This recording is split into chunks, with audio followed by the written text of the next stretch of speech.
Hi friends, welcome to சிங்கப்பெண்களின் சமையல். இந்த வீடியோவில் நம்ம ஆரோக்கியமான வெயிட் லாஸ் ரெசிபி தாங்க பார்க்க போகிறோம். இன்றைக்கி இருக்கிற காலகட்டத்தில் நம்மள நிறைய பேருக்கு ஆஃபீஸ் டென்ஷன், வீட்டு டென்ஷன், சின்ன வயசுலேயே பிபி, சுகர், ஸ்ட்ரெஸ், எவ்வளவோ காம்ப்ளிகேஷன்ஸ் வந்துருச்சு. நம்ம ஜென்ரேஷன்லேயே இவ்வளோ காம்ப்ளிகேஷன்ஸ் இருக்கும் போது அடுத்த ஜென்ரேஷன்ஸில் எப்படி இருக்குன்னே நமக்கு தெரியாது. அதனால் பேசிக்காக நம்ம ஒரு வெயிட் லாஸ் ரெசிபி தான் இந்த வீடியோவில் நம்ம பார்க்க போகிறோம். நீங்களும் கண்டிப்பாக இதை பண்ணி பாருங்கள். எல்லோரும் உடலை ரொம்ப ஆரோக்கியமாக வச்சுக்கிறதுக்கு இது உங்களுக்கு உதவும். இந்த வீடியோவில் நம்ம புதினா ஜூஸ் பற்றி தான் பார்க்க போகிறோம். அந்த புதினா ஜூஸ்க்கு தேவையான பொருள்னு பார்த்திங்கன்னா இஞ்சி, புதினா, லெமன். என்னடா புதினாவில் நம்ம சட்னி பண்ணியிருப்போம், ஜூஸா அது எப்படி இருக்குமேன்னு கண்டிப்பாக நீங்கள்லாம் யோசிப்பீங்க.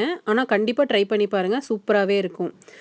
ஒரு மிக்ஸி ஜாரில் ஒரு கைப்பிடி அளவுக்கு புதினா நல்லா க்ளீன் பண்ணி வாஷ் பண்ணி நம்ம போட்டிருக்கோம்.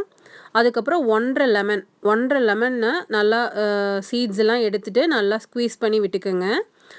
அந்த லெமன் பார்த்திங்கன்னா ரொம்பவுமே வெயிட் லாஸ்க்கு உங்களுக்கு ஹெல்ப்ஃபுல்லாக இருக்கும். அதுக்கப்புறம் ஒரு சின்ன துண்டு இஞ்சி, அதுக்கப்புறம் பெப்பர். லெமன் சளி பிடிக்கும்னு சொல்லுவாங்க, பெப்பர் யூஸ் பண்ணிங்கன்னா சளி கண்ட்ரோல் பண்ணும். உப்பு, அப்புறம் ஒரு கிளாஸ் தண்ணி ஊற்றிட்டு நல்லா மிக்சியில் அரைச்சி எடுத்துக்கோங்க. அதுக்கப்புறம் தேன் தேவையான அளவுக்கு. தேன் ஆப்ஷனல் தான், தேன் வேணுங்கிறவங்க யூஸ் பண்ணிக்கோங்க. திருப்பி 2 கிளாஸ் தண்ணி ஊற்றி நல்லா திருப்பி அரைச்சிட்டு நல்லா ஒரு ஃபில்டரில் ஸ்ட்ரெயின் பண்ணி எடுத்து குடிச்சு பாருங்கள்.